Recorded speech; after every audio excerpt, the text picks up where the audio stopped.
Alright, it's Gareth Wood again. Apologies for no videos for 2 or 3 weeks, but there's a good reason for it, in that I've been working a lot on a lot of new stuff. So new novel, Disaffection Agent, is coming along nicely.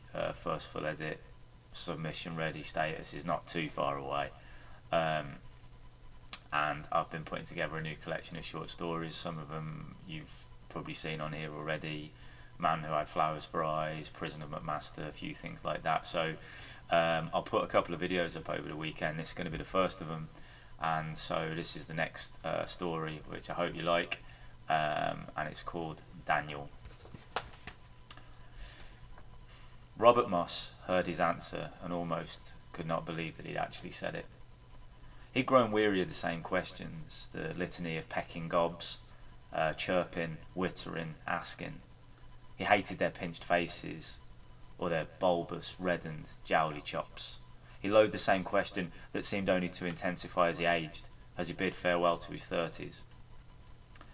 When are you going to have children, Bob? Why haven't you got any children yet, Bob? Don't you and your wife want children, Bob? Don't you think you'd make a great daddy, Bob? The same, year after year, in workplaces of breeders, in the endless parade of the expected. They just couldn't fathom it. They wouldn't. The idea that two people, a couple, did not want children. They didn't understand it. It was anathema to them. The routine hadn't been followed. The conveyor belt hadn't been straddled. The expectation had been usurped. When would it be followed? After college and university, it was, you'll settle down soon. You'll settle down, won't you? Now you're finished, sowed your oats, eh? And when they married, it was, baby's next on the list, Bob. You'll see, by next year, marriage and a house, and so a baby's next, Bob. Then each year that followed, as Bob's temples began to turn to ash, as the crows trod across his eyes, as his cheeks sank somewhat behind his smile, it came quicker and with more heinous regularity. And Robert had tried. Oh shit, he had tried to rebuff their questions, and he'd been polite. He's always polite. Robert Moss was a polite man. He told them that they weren't interested, but the people couldn't understand why. Then the rumours began. They're on the rocks. He's a Jaffa. He's got blanks down there. He's gay. Or she is. He heard the rumours more and more often, and in his silent moments he found that he wanted to concoct a tale, a story, something to shame their intrusion. And so it happened, not when he planned it, but somehow it emerged. He answered with something he'd only fantasised about in toilet cubicle afternoons, scrolling through banal or unimaginable news on his phone. It was an answer of near nefarious folly. It was an answer of brutality. It was, for Robert Moss, 39 years old, happily married and with no desire to ever father children, the perfect answer. I had a son, he said solemnly to the two women at the sink in his office, staring at him with their fake homunculi eyes. His name was Daniel, and I loved him dearly. We, Michelle and I, we loved him dearly. Oh God, Bob, Maureen Cuball said, preempting the rest of his answer. That's right, Maureen, he said, reaching out a hand to her forearm. That's right, Maureen. Our little Danny, our star, he died. The other woman, Rita Singh, gasped and pressed a hand to her mouth. Oh, Bob, oh no. Oh, Bob, how? Can I ask, Bob, I'm sorry, how did it happen? I mean, sorry, how did it happen, Bob? Robert closed his eyes and shook his head, exhaling and using both hands to hold the edge of the work surface that housed the spotless silver sink. He created something immediately, you see. He wrote it there and then. He was exhilarated by subconscious revenge. Straightness, he whispered hoarsely, forcing sadness, summoning the first dirty diamond to tears. It was straighteners. 40 hair straighteners, he croaked, rubbing his eyes until they shone with red verve. It was 40 hair straighteners. He used to, watch his mum get ready for work. He used to watch her get ready to go out with friends. Oh God, or with me.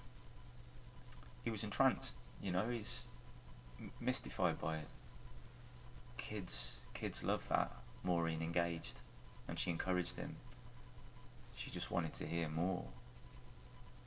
Robert made his voice stammer. He forced tears from his eyes like piss from a waning prostate.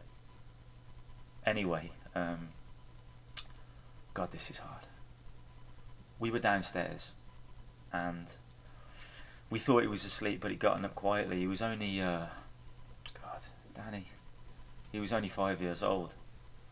And he found them, the straighteners, and he plugged them in, and he didn't know they were faulty. He couldn't have known they were faulty, the straighteners. And Michelle had ordered a new pair, and she meant to bin the others. She was going to get rid of them, but the warranty on them, on the straighteners, she wanted the money back. 200 quid, £200, and oh shit, at the time it seemed, but it's not important now. And Danny got him, and he turned them on, and he put them in his hair, in his little curls, and the lights suddenly dimmed all over the house, flickered, and there was this, there was this scream, right? It was so high pitched. It was like cats outside, Maureen. It was like cats outside fighting in the bins. Oh Jesus! Now Maureen pulled him in, and Robert grinned madly into her hair. And he adjusted his warped face, and he pulled away. Oh God. He wiped his eyes. Talking about this for the first time in years, it's so much harder than I thought it would be, Maureen, Rita. It's so much harder than I thought it would be. And we ran up there, up the stairs, we sprinted up there, we ran up, we hurried, and we found him, and he was burned up, and I cradled him in my arms, and I ran my hands through his little frizzled hair, and oh God, Maureen, Rita, it felt like straw on his tiny head. And I can smell it now, his skin. His scratchings, pork scratchings or bacon. It broke my heart. And Michelle, she won't even leave things plugged in the house anymore. Nothing. When she leaves for work each day, the boot of her car is full of electrical items. It's straighteners, blenders, coffee makers, and even, oh Jesus, even a whisk. Robert turned away and took enormous breaths. Deep breaths. Breaths of composure. And he felt their cheap gilded fingers on his shoulders, and they were filthy little wings. And Robert shook them off, and he walked slowly away, and he turned back to face them, knowing that they were desperate. They were desperate to discuss this terrible story when he left. They wanted to, they were eager. Please, he said meekly from the doorway. Please, ladies, don't tell anyone. And he walked off, and he knew the entire department would know about Danny before the first microwave pinged at lunchtime. Robert and Michelle walked their dogs that evening. The park was bathed in quiet dusk, and only a paucity of birds still sang. The terriers leaped amongst the long grass, maddened with ecstatic abandon, and Robert giggled to himself, and Michelle grabbed his arm playfully. "What's got you?" she asked. "Oh, nothing, just something I heard at work," he said. "That isn't the kind of thing that usually makes you laugh," she said. "Oh, this was different," he smirked. It was really different." "Go on then." "What? Oh, no. It's work stuff, it's bullshit. Fancy a pint?" "Yeah," she said, we could take these fools up to the Scat and Bladder." "Sounds perfect," he replied, and he kissed her warmly. Now, Robert was summoned by his manager as soon as he arrived the following day, and he turned on his PC and moved the bouquets of flowers that had been left on his keyboard. Robert stifled a smile and stared as solemnly as he could at the pathetic and empty messages in the cards. "Sorry for your loss. He is with the other angels now. Your bravery is inspirational, Bob." The hilarity of it. The sheer fucking hilarity of it all. These were the people who complained about him. These were the people who hassled him, busied him with their inane shit, and worst of all, drilled him for answers about his private life, over and over and over again. His thoughts, his feelings, these were the harpies who thought nothing about delving into his privacy over spreadsheets and tea mugs decorated with "World's Greatest Dads" and "I Heart Fridays." Corbin Creed was a stoic man, a businessman. He was a white-haired relic from old acquisition firms and a man who showed emotion so rarely that when he did so, it was as though he was being gripped by a seizure. Robert sat opposite and slumped his shoulders, and he opened his eyes as wide as they would go, and his head was bowed, and he looked up at Creed. Is everything okay? He asked. With me, Creed replied in a soft tone, one that was as incongruous as a choir boy's voice emerging from the rectum of a corpse. It's you I'm a little concerned about, Bob. Me, sir? I heard the news, he coughed. Harumphing. Don't blame the girls, Bobby. They thought it was best to let me and all the others know, for your sake. I understand, sir. Creed spun a fountain pen between his fingers. Good, good. Professional as always, Bobby. Professional as always. Thank you, sir. Creed sighed, and he cocked his head and tapped the pen on the desk. So how are you doing? You and Michelle, I mean. Robert reclined and he ran a hand through his hair. We have good days and bad days, sir. I mean, there are times in truth when it feels like there's only blackness, yeah, an abyss, if you know what I mean. Of course, yes. Do go on. And then, Robert continued, there are other times when we feel like we can go on, you know, we can get it together and we can move on. And how long has it been, if you don't mind me asking? 6 years, Robert replied. 6 years, he said again. But it's become very fresh recently, Corbin. I understand. And Robert bit his lip and carefully considered his next gambit, because it was an important one. And you see, it's his birthday today, sir. Today? Creed half stood, his grey roomy eyes almost falling from the sockets. My God, Bobby, how have you managed to rouse yourself for work? You said it, sir, Robert replied. I am a professional. Creed shook his head. You've got some steel, Bobby. You've got some balls. You have got some balls. But I can't see you here today. It isn't right. Just go home, please, Bobby, at once. Spend the day with your lovely wife and take the time to truly grieve. Please, for me. Thank you, sir, Robert replied. You have always been incredibly supportive and, if I may say, inspirational. In fact, my balls are, in some respects, your balls. Creed looked at him quizzically, and Robert wondered if for a moment he'd taken it too far. The old man coughed again and choked back evident sadness. Thank you, Bobby. That makes me feel 10 times taller. Thank you, sir. Robert had lunch at a pub that served his favourite ale, and he sipped the cool yellow and dipped his chips in chilli chutney.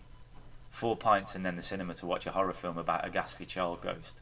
He laughed so hard that he spat a jelly into the hair of a man sat ahead of him. Still, the film gave him an idea. Robert carried the teddy bears and the car seat into the office and dropped them into the centre of the floor. Abundant gasps hissed around him. Excuse me all, he called. Your attention, please. Faces turned to each other in the open-plan tundra with such speed that the jowls sounded like applause. Thanks, Robert said softly. Now, as you all know, or have discovered recently, my wonderful little angel, Daniel, was electrocuted by faulty hair straighteners 6 years ago, and he was just 5 years old. Robert forced the tears, rubbing his onion-smeared thumbs across his eyes. He was a miracle. He was a beautiful child, and in discussing this with you all recently, it's brought a great deal to the surface. Robert noticed Corbin Creed walk from his office into the main bustle, and many things have been running through my mind. And we held on to him, and we kept his little room as a shrine, a temple to our Danny. The time has to come Oh my god, oh my god, oh my god. The time has to come to let him go, and I want to give his things away to those of you with children for them to use and enjoy. So a little part of our Danny lives on. And Robert hoped he'd removed all of the price tags from the bears. So please, for my wife and I, please help yourself to little Danny's things. And nobody moved, except for Creed. He walked up slowly, rubbed Robert's arm, gently, and led him into the silence of his office. Michelle was surprised to find Robert at home when she got him from work, and he was playing with the terriers on the living room floor, rolling around on the rug, laughing madly as they leaped across his chest and chased a torn teddy bear. "I didn't expect to see you." She knelt and kissed him. "Yeah," he beamed breathlessly. "I'm working from home from now on." "What?" Michelle sat back in amazement. "For how long?" "Well, Corbyn's easy. A few weeks at least. Maybe months. He wants to try it out, you know. New work regime around flexibility, productivity and all that. You know, it makes sense for people to be able to work independently, sometimes at home. You know, he thinks he might be able to get the most out of them, no commute and so forth." "God, that's cool," Michelle said. "I wish my place was as flexible." "Well, Corbyn's a good sort," Robert said. "Plus there's a new chap helping out." Michelle walked into the kitchen and began to pour 2 drinks. "Oh yeah," she shouted. "Who's that?" "Bloke by the name of Daniel," Robert replied, and winked at the panting terriers. Cheers. That was Daniel. I hope you enjoyed it. I must admit, I found it amusing to work on, to write the other day. I hope you like it. I can imagine it might upset some people, so there you go. But I hope, I hope you dig it. I hope you enjoyed the story. I'll be back in the next day or two, actually, with another new story. Got another 2 or 3, so whacked a new collection together, like I said at the start, in between working on the edit for the novel. So hope you dug Daniel. Hope you enjoyed it. I'll upload it now. As always, take care. Thanks for watching, and I'll be in touch soon. All the best.